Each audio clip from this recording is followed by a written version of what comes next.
All right, so recently I had a chance to review this. This is the Penn tactical one-piece barrel. I actually really liked it. It shot really well. It was pretty damn accurate.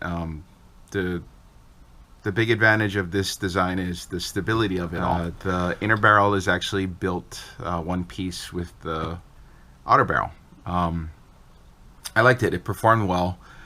The only thing that's just not my style would be the weight. It's a little bit heavier. It adds weight to the front end, and I normally try to build guns really light.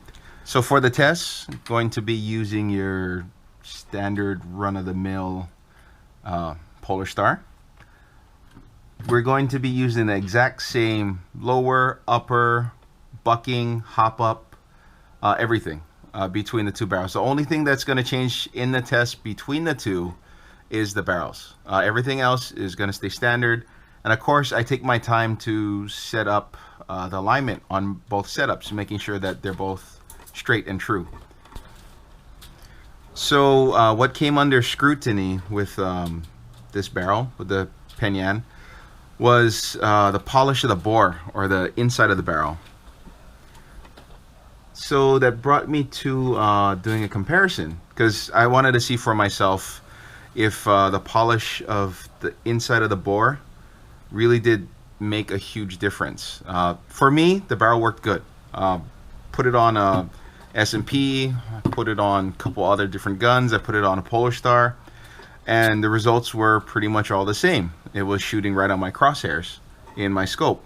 But decided to order in a couple EdGI barrels. So this is a 300 millimeter 601 EdGI. So I'm going to compare the two barrels to see if, and everyone, everyone knows the quality of Ed's polish, right? On the inside of his barrels.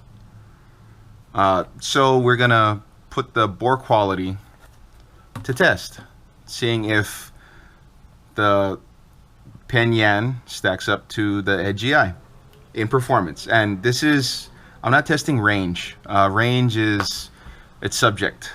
You can do other things to get more range out of it.